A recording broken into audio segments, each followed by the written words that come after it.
Sabbath. As Brother Wesley said, this is one of those difficult topics. It's indeed one of the difficult topics. And before I start, I want to really tell you why and what pushed me in presenting this topic. The topic of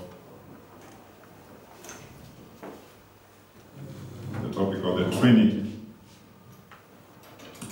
Some actually, just even this morning, one of my beloved mother came to me and told me,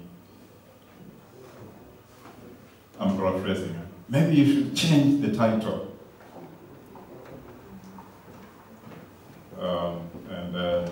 I said, yeah, it's good if you are going to attend. Last night, one of my beloved sisters also looked at the bulletin, saw the Trinity, and then started sending me questions already about the Trinity. Not only that, I've been getting questions even before I prepared. But before I continue with this topic that has brought so much division in our church, I want to share my personal journey, especially with this topic. In 2013, if I'm not mistaken, if it was either 2013 or 2012, I will not tell you where I was to save you from speculation. But I was in a camp meeting. And in that camp meeting, I was one of the speakers. And then the first presentation went by, the second presentation went by, and now my presentation was coming. I had to go and preach, got myself ready. I'm waiting for my pulpit manager to go with me. Do you hear me well, or do you hear a lot of echo? You are in order. So I have my laptop, I have my Bible, and I'm ready to go. My pulpit manager is not coming. So I said, well, I waited. But then later on he came. He seemed to be a bit kind of disturbed. Then I was also a bit curious to know why. He told me that the person who should have translated me is refusing to translate me. And you know, when you are a speaker and somebody refusing to translate you, you know, it hurts, right? And then I was curious, and I just have to go. I was curious to know why. And then I was told it was because of my position on this topic. I said, okay, then we need to study. So another translator had to be arranged quickly, and I continued with my presentation. Later on, time went by, and one day I was speaking I was invited somewhere else for a weekend meeting. So I started on Friday, I would go to Saturday, Sabbath, and then on finish on Sunday. So right on Friday, as I went, and I was speaking, suddenly somebody from the audience stood by and kind of confronted me.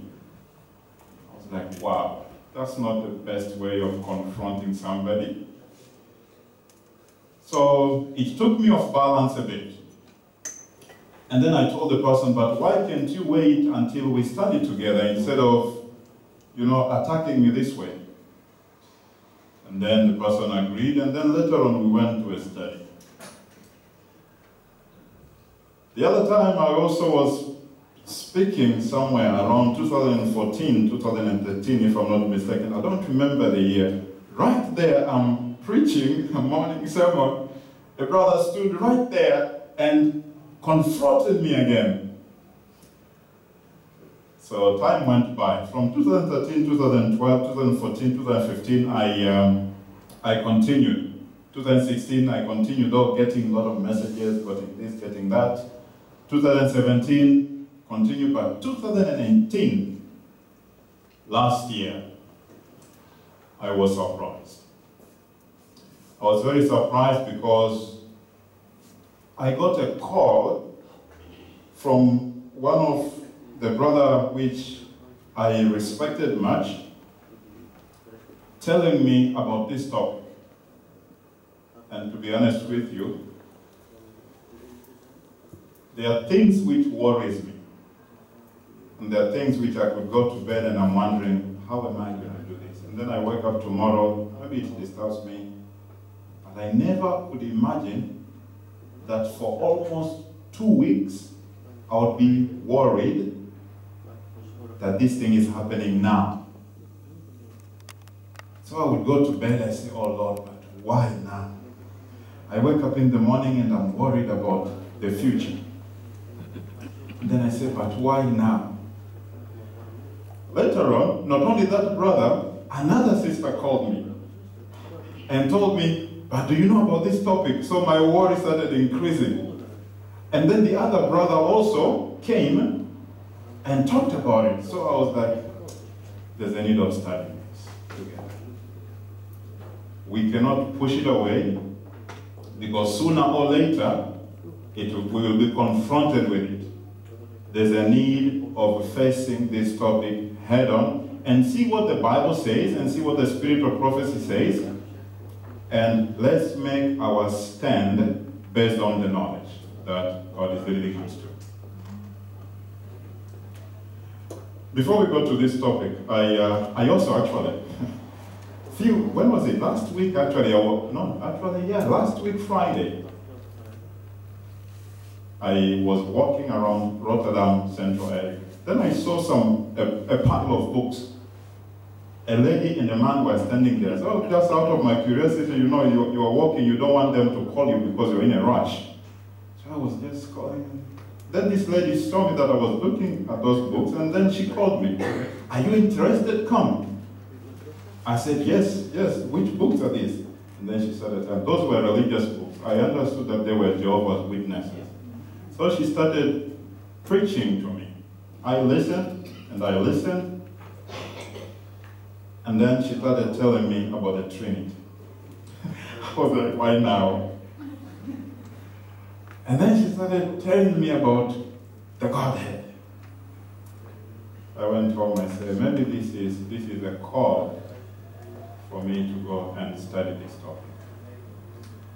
But in that conversation, I asked her some questions, and then she said, would you mind? I have somebody who knows more. Maybe that person can help you. I said, yeah, that's fine.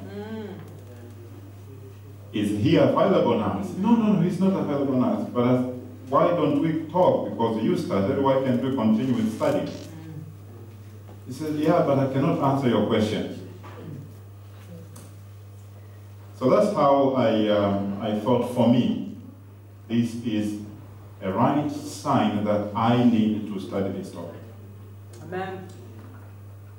Before we go into this topic, I want to tell you a bit of history.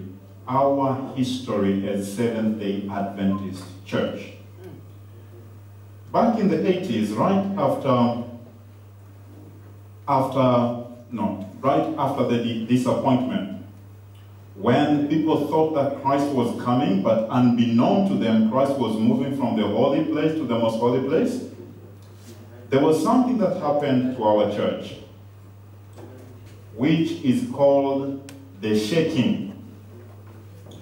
Now, we are told that our church history tells us that when this movement started, it started with roughly 500,000 members. Roughly 500,000 members. But then after that period of disappointment, of what the church went through, which is called the shaking, do you know how many remained? 50,000? 15?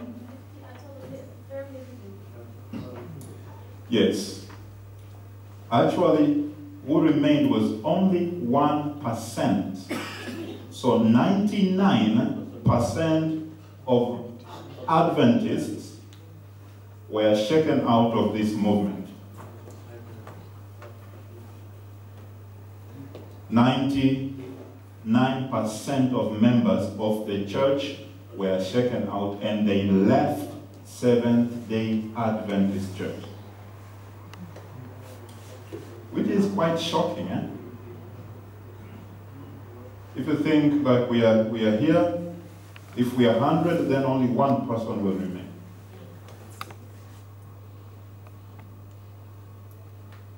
"99% shaken out."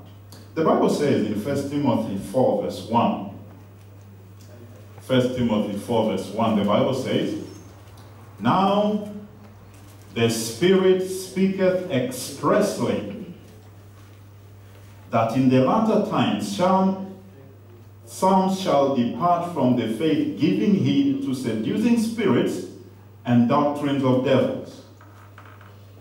Well, we know that it's the Spirit of God that inspired the writing of the Bible, right?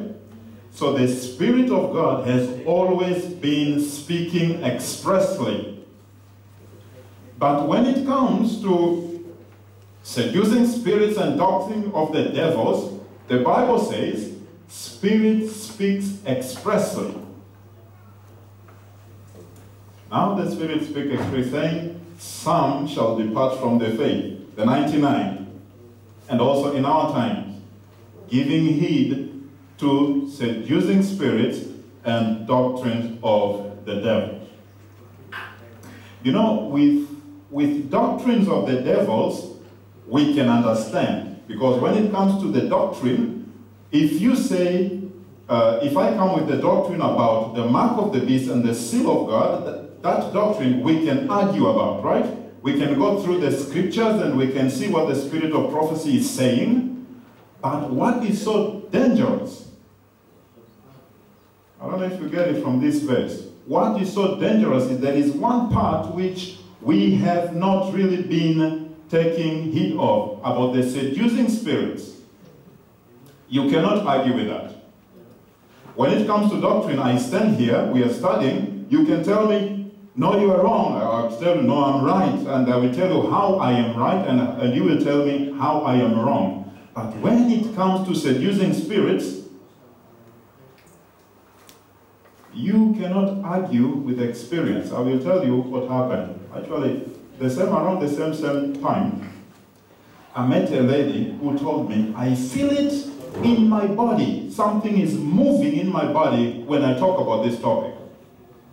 Now, if you come to experience something in your body, how do you tell somebody is wrong when somebody is going through the certain experience in their body? Which is the most dangerous thing that can happen? Seducing spirits and doctrines of devils. But the question that I want us to start as we are building up to this topic, what caused this great loss that 99 of our members left in our Adventist history? What caused this thing? Before this event happened, Ellen White was shown in a vision that there was a shaking that was going to take place in Adventist church. And she writes about this vision. She said, in the Special Testimonies, Series B, she said, she was in the vision, she said, the battle nearly killed me. I saw what was coming in, and I saw that our brethren were blind. They did not realize the danger. In the vision of the night, I saw a large ship far out at sea. Suddenly, the man on the lookout cried, iceberg ahead. Without hesitation, the command rang out, meet it. Amen. The engines were put on at a full force, and the vessels crashed into the iceberg. She continues saying, there was a tremendous shock. And that's actually the shaking, a tremendous shock. And the ship, which is the church, quivered from stem to stern, but she rebounded from the shock unhurt. The church remained. That's why we have the church still today. Hallelujah. And then she continues saying, and went on safely on her way. After seeing this representation, I knew what work I must do. I knew that I must meet the errors that were coming in among us. I staggered ahead and he said, there's no way. There's no any other way but to meet it. But what were these errors that were coming in? Which actually the Bible would step aside and say doctrines of devils, which will be supported by seducing spirits. What were these? These were doctrines introduced by a man called John Harvey Kellogg in the book called The Living Temple. And as Dr. Kellogg was writing this book, Ellen White was restless on the other side because she was shown in the vision that there is a satanic work that is working to write a certain book which is going to be as bad as the iceberg. That the ship, which is the church, must meet. There's no way to run away from. This is what she says in Selected Messages, Book 1, page 203. This is what she says. Living Temple contains the alpha of these theories. I knew that Omega would follow in a little while, and I trembled for our people. Now, if you will tell me this afternoon that the alpha means 99% of church members dropping out, what is Omega? How much percent do you have remaining out of 99? 1. But then, unless we are saying that we don't believe in the spirit of prophecy anymore, the spirit of prophecy is saying that which our church went through was just alpha. And Omega was coming. And she said, I trembled for our people. She continues saying, in the same book, be not deceived. Many will depart from the faith, giving heed to seducing spirit and doctrines of devils. We have now before us the alpha of this danger. She continues saying, the Omega will be of most startling nature. When I read this kind of quotations, I'm saying there's a need of us being really looking at these things seriously, right? If that which they went through was alpha, Omega will be of startling nature.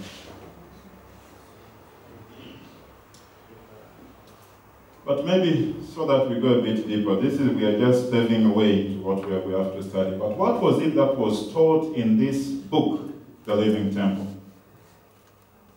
Which actually she said, this is just the alpha. The Omega is coming. That actually is more than 160 years ago. And if we believe, and I'm sure we do, that's why we are here, that every year brings us closer to coming of Christ, that means it could be, maybe it's already here, that we are going through that Omega. What was being taught here? Which the servant of the Lord would say, I trembled. She actually doesn't leave us in the dark. She said in Selected Messages, Book 1, she said, Living Temple contains the alpha of these theories. I knew that the Omega would follow in a little while, and I trembled for our people. I knew that I must warn our brethren and sisters not to enter into controversy over the presence and personality of God. That's the answer. Controversy over the presence and the personality of God.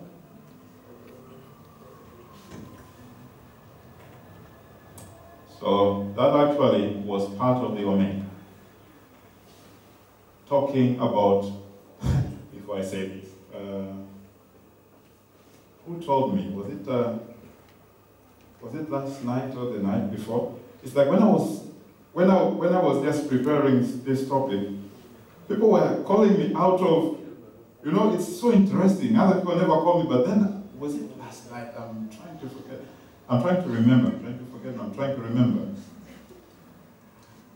And then she told me, but if you can explain God, then you are God. And then I was like, oh no. I reached a point, I'm being honest with you, I reached a point that I was like, oh Lord, why? I want to leave this topic, I don't want to study it. Because every time I was studying it, I felt like it was really getting so much out of me. She said the alpha of apostasy was entering into controversy over the presence and personality of God.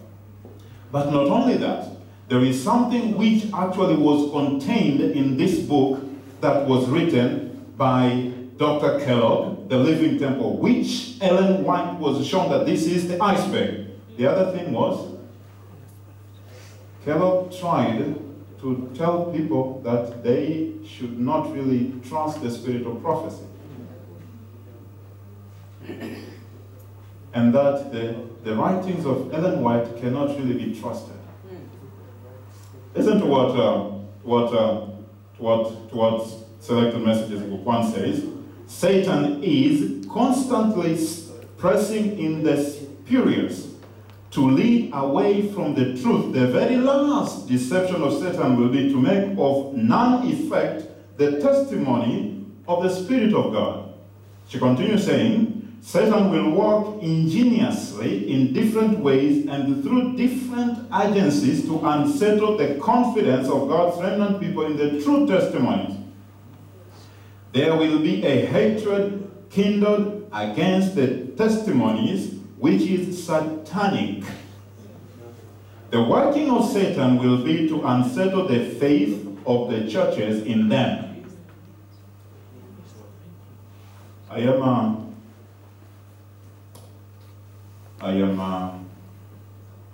the fourth generation Adventist. I've been in church, and this is the only church I know.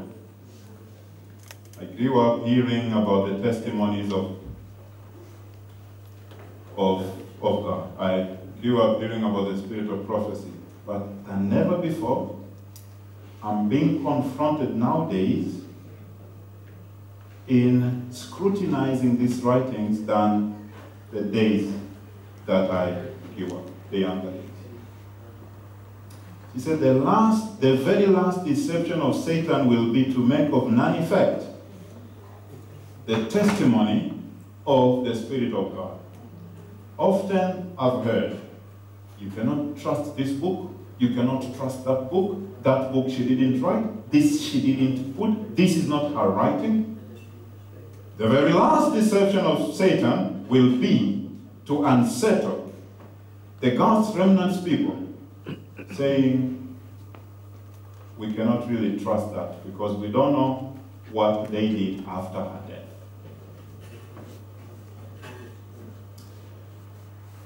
Now, let me read something that Dr. Kellogg said about the testimonies, which was also one of the things that he did, which Ellen White looked back and said she was shown that was part of it.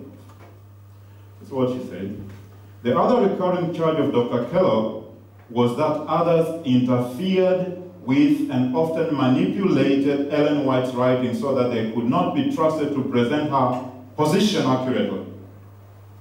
In actuality, the document prepared by W.C. White, that's the son of Ellen White, was introduced as extract from letters written by Mrs. E.G. White and contained no less than 3 expressions indicating that she had divine enlightenment as to what she was writing. That actually what Dr. Kellogg is saying, is that those writings are not inspired. He said they are not inspired, and the other side, she said, no, you cannot trust because they are manipulated. And this was happening 100 years ago by the alpha of apostasy. So when we come to 2018, 2019, 2017, when we start arguing about these writings and saying, you cannot trust this, you cannot trust this, you cannot trust this, it is not new. It is what was happening by then. Now, this is what the alpha of apostasy was all about. The controversy about the personality of God, testimonies of the Spirit of God cannot be trusted. And actually, the last thing that he said, the Bible cannot be trusted. There are different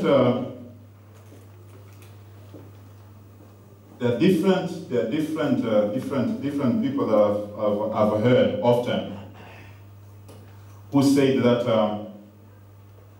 there are some passages in the Bible that have been added. I don't know what's happening with my presentation, but just don't worry. What's that? Have you maybe put time in it? No, it's not time. It's just this presentation.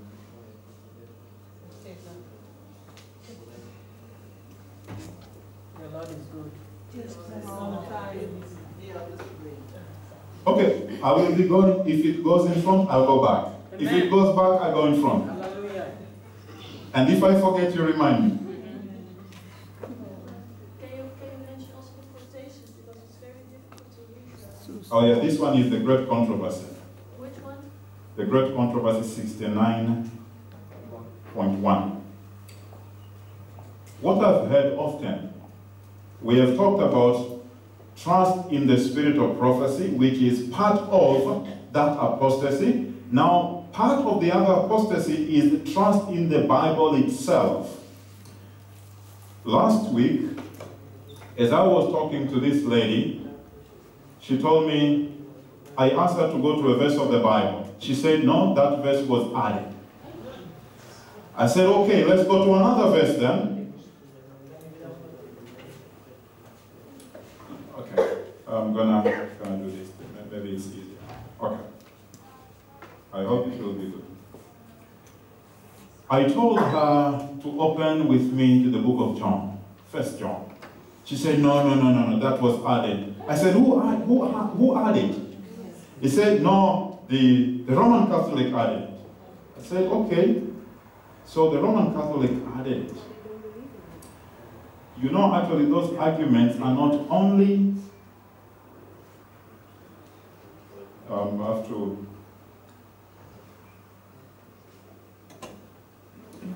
those arguments are not only with Jehovah's Witnesses, but those arguments that the Bible cannot be trusted are also in Adventist Church.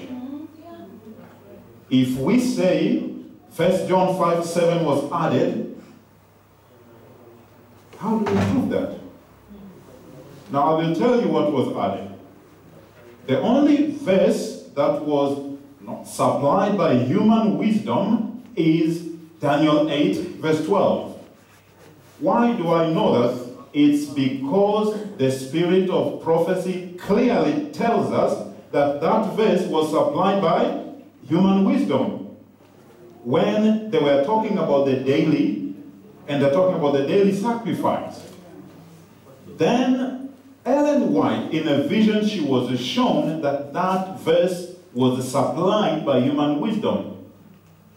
There is nowhere in the whole spirit of prophecy